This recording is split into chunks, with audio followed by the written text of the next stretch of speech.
มาสูงค้าพี่น้องเขาขาตั้งเสียงมื้อในก็ฮบทบกันตั้งเขาใจลาดเลยค่ะเนาะมื้อในก็เขาใจลาดที่อ่อนเอาพี่น้องเขาก็แลที่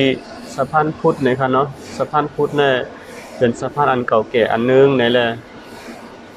เขาก็ด้วยจำกันค่ะว่ามันทางดีบ่กะหือว่ามันเป็นไว้จังหือนี่ค่ะเนาะสะพานพุทธเนี่ยมันจะอยู่หิมจ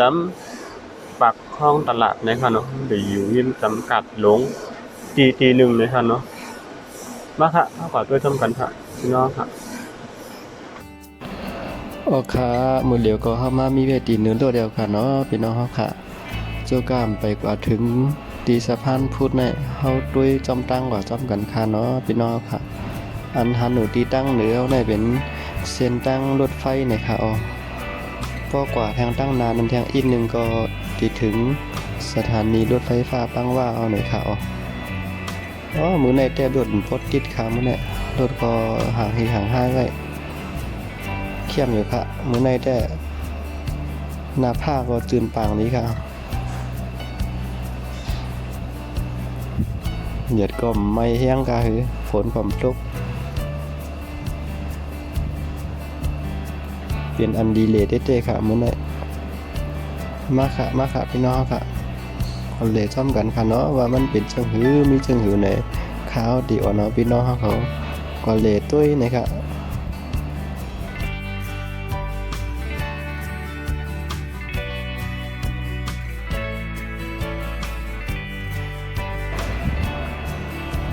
ตั้งหนาเฮาในติดไฟเหลืองนะครับเนาะมื้อเหลือโดดติดไฟเหลืองไว้อยู่ค่ะมื้อเหลือค่ะอันทันที่ตั้งเหลือในเป็นตั้งรถไฟฟ้านะครับเอาพี่น้องค่ะโอ้ตั้งเข้มเต้ๆค่ะเนาะพี่น้องค่ะ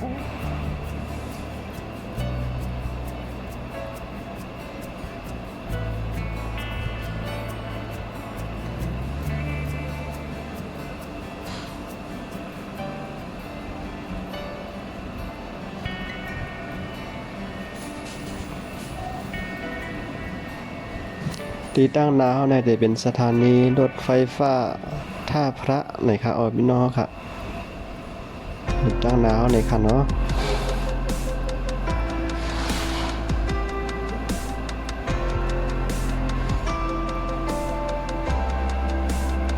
ในคานอตั้งเหนือในคานอเป็นสถานีรถไฟฟ้าท่าพระ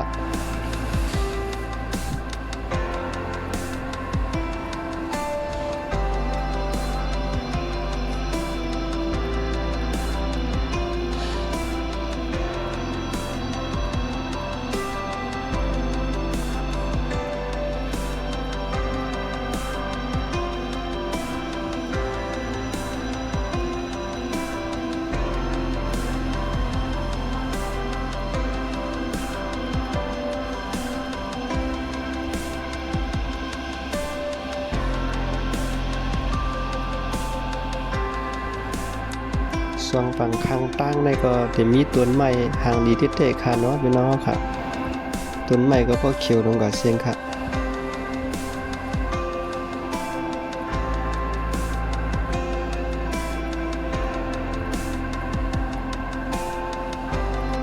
ว่าเมื่อเร็วเท่เขามาถึงว่าอยู่ที่วงเวียนใหญ่เอาในค่ะเนาะพี่น้องค่ะที่ในพื้นที่ห้องว่าวงเวียนใหญ่ในค่ะเอาพี่น้องค่ะ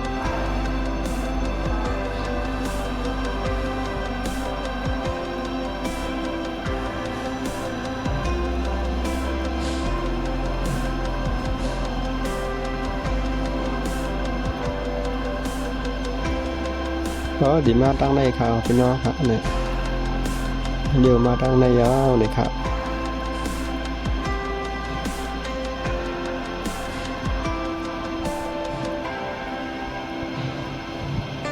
โอ้เมืองเป็นแน่ทื่อกับทั้งหลายก็ใส่ยาดีค่ะเนาะพี่น้องค่ะห่างดีในค่ะเนาะ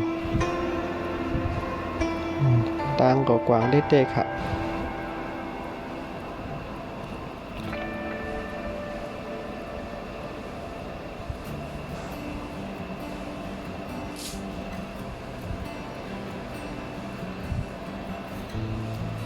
มื้อในแต่ต้องฟ้าก็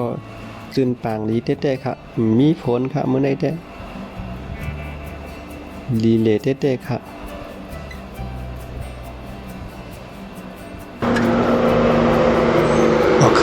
ดี๋ยวก็เข้ามามีไว้อยู่ที่ตีนสะพานพุทธเดียวในคานอพี่น้องค่ะอันหันตั้งนาพุ่นสีเขียวๆพุ่นค่ะนี่สะพานพุทธค่ะนะตีหิมลักเสาขาวๆพุ่นไงค่ะนี่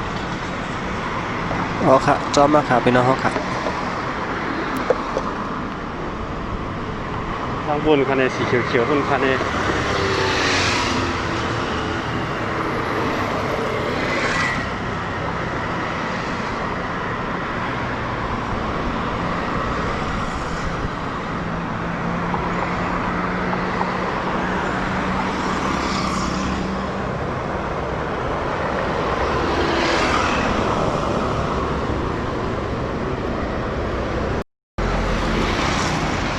ไม่นะครับพี่น้องครับฮัลโหลไม่อ่ะเด็ดไม่นะฝนก่อมตกพวกฝนตกเริ่มใส่กันนะก็มาเหลมอะไรนะเนี่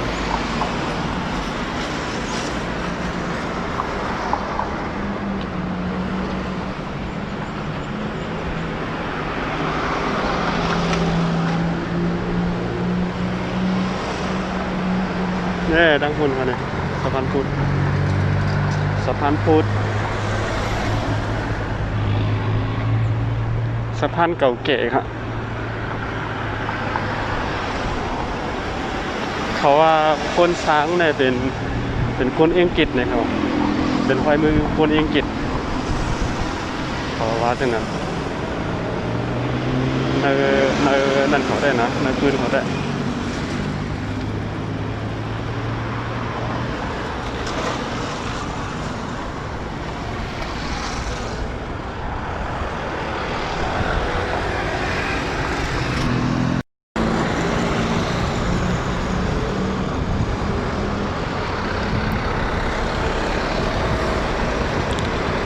ตีในค่ะเนาะตีตั้งนาเฮาในก็จะเป็นพื้นมันเลยครับมีเตรียมไว้มือปีเฮ็ดมือปีแล้วสร้างมือปีแล้วจังได๋ในค่ะเนาะพี่น้องเฮาค่ะอันนี้ก็จะเป็นเสา2เสาสูงค่ะพี่น้องเฮาค่ะในกันในก็จะเป็นตั้งลงของจุเมนนำเจ้าพระยานะครับ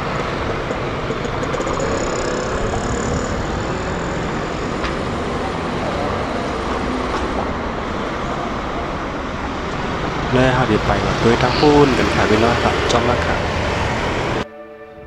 ออกค่ากำไรก็ห้ามาไปด้วยตั้งปุ่นกันค่ะเนาะเฮาไปกว่าให้สุดๆว่าตียาวหมอกกะคือในค่ะเนาะพี่น้องเฮาค่ะสะพานในได้เรียกได้เป็นเขาตาสีไว้เป็นสีเขียวครับนอดกูหวยแน่เอาเฮียงมือเฮียงก้นปั่นเอาในครับว่ามาค่ะเขาด้วยจำกันว่ามีสังพองในดีหันโปรกาเมกาลูกตั้งปุ่นไปมาดังในลูกตั้งในไปกับตั้งปุ่น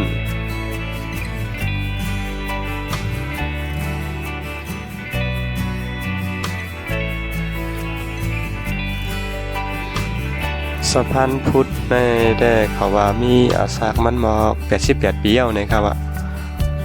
อาสาก88ปีแล้ว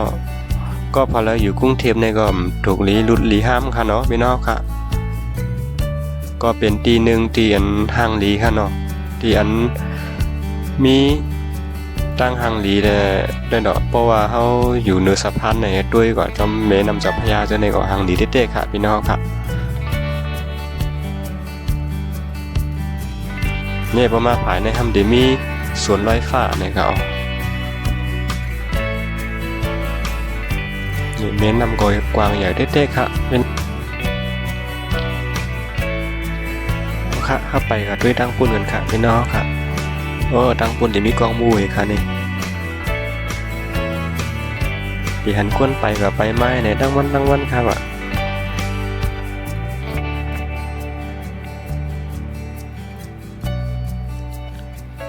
สะพานพุทธใน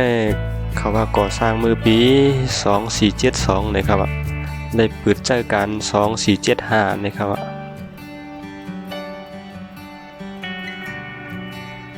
สะพานพุทธในมันปิกผุยไรนะครับ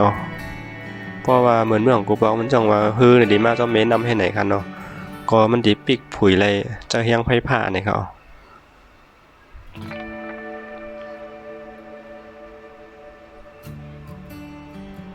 เป็นคนอังกฤษมาสร้างบันมือกูปอกเลยครับอ่ะเป็นลายมือคนอังกฤษครับสร้างไว้นะครับเนี่ยเดี๋ยวเลยหันก้นมาขี่จังไหนเรียนเนื้อคันเนาะกว่ามาในขนาดก้นลูกผักปุ่นมาผักในก้นลูกผักในกว่าผักปุ่น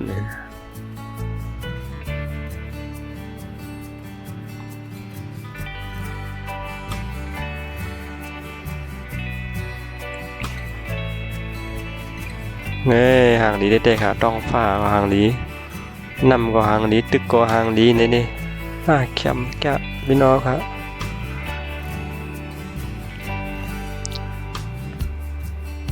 เราอยู่กรุงเทพก็มามาใจด้วยค่ะมาเลทด้วยค่ะไกลค่ะ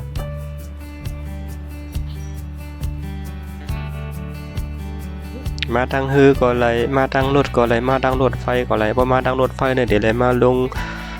ที่สถานีสนามชัยในค่ะเนาะพี่น้องค่ะก็ไปเข้ามาแทงจอมไปเข้ามาที่กาดที่กาดปากคลองตลาดเนี่ยค่ะเนาะก็ป่องมาทางในเนี่ยครับไปออกมาตีกาดงดจะได้มาหันอีในเนี่ยครับจะได้มาหันอีโคสะพานพุทธในครับเนี่ยตั้งปูนค่ะเนี่ยตั้งปูนมันจะเป็นปากคลองตลาดเลยครับ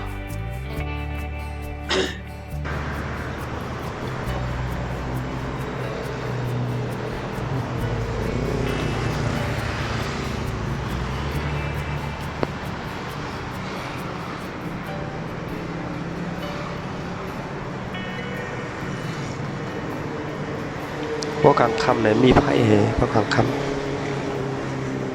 ำในห้างลีครับพวกกลางค่ำเนี่ยนี่มันจะมีเสียงไฟเห็นไหมครับเนาะแล้วก็พวกมาแล้วด้วยเนี่ยที่ห้างลี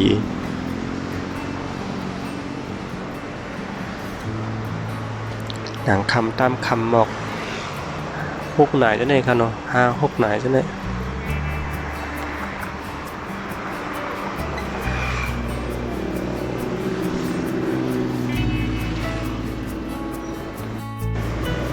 ดีในก็จะเป็นตั้งโลกทางทิงในก็จะเป็นสะพานพุทธเนี่ยครับนะสะพานพุทธยอดฟ้าเนี่ยครับเนี่ยก่อสร้างเมื่อปีเลยก็ขอลาดเหมือนกันเนาะอันนี้เป็นพื้นของมันครับ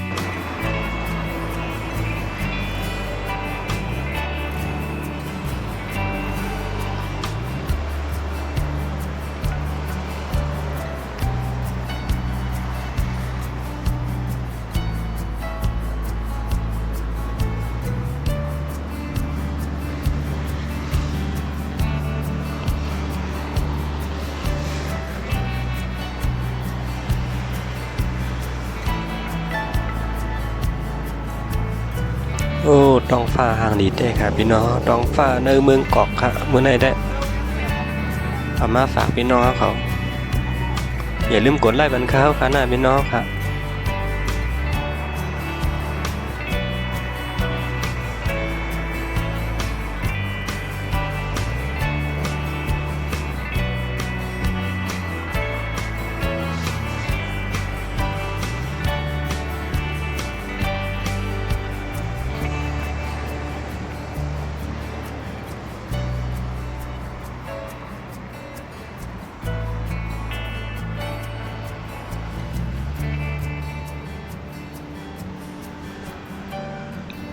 นี่อยู่ในเหตุตัวก็ตั้งปูนเดี๋ยวเลยหันวัดอารุณนี่กันเนาะนี่กองมูลเหลี่ยมปูนกันนี่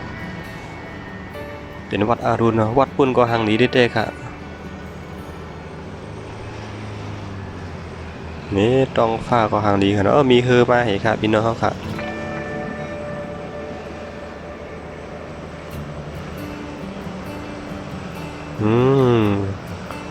ห่างนี้ได้ค่ะ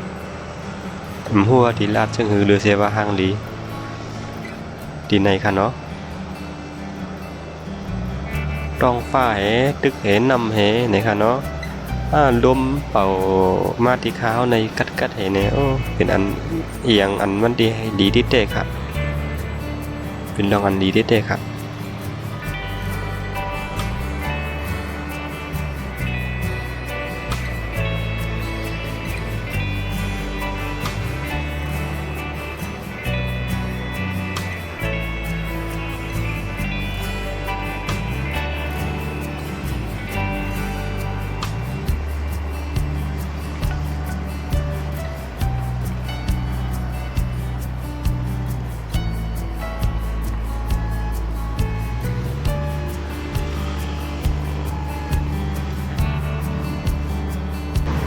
นี่จะเป็นเฮือต่างเกลือหวานกับผู้ปังลายในเขาเนี่ยคือลงต่างสินค้าต่างกูนนั่นขนาดเนาะคือต่างกูนเขาผู้ปังลายเนี่ยออกมาหาปังลาย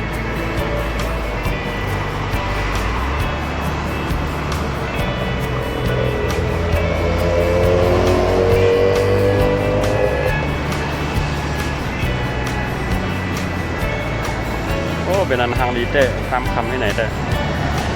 เดี๋ยวก็เด็ดเป็นพยายามหาไหนเป็นอันทางดีเต้ครับ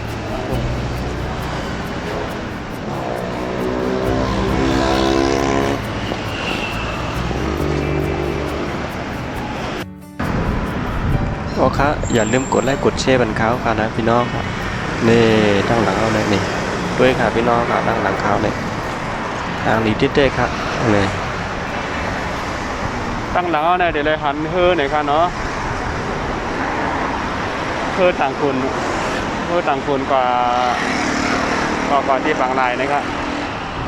เขาว่าเป็นเฮือต่างคือบ้านนะครับกัดเย็นดีนะครับอยู่กันในร่มเพียงน่ะร่มเป่ากัดเย็นดีนะครับ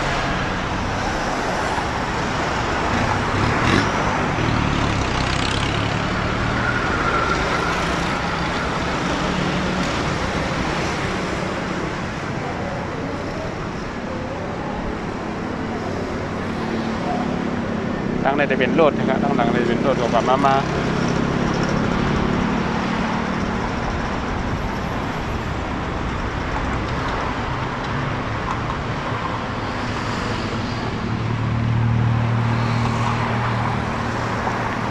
ถ้าแปดด้วยดังบนเหมือนครับ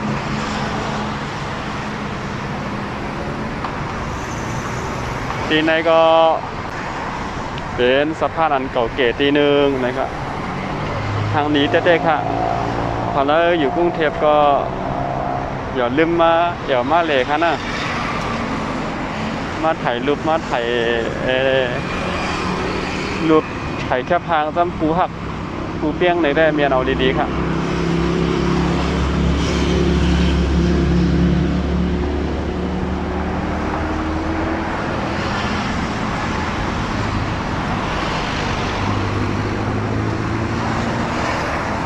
จะเป็นสีเขียวค่ะเนาะรถพี่น้องค่ะ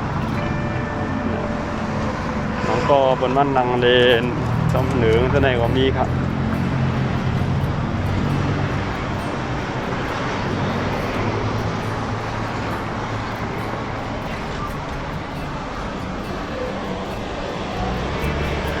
ตั้งปุ่นมีสองกอดถ่ายรูปกัน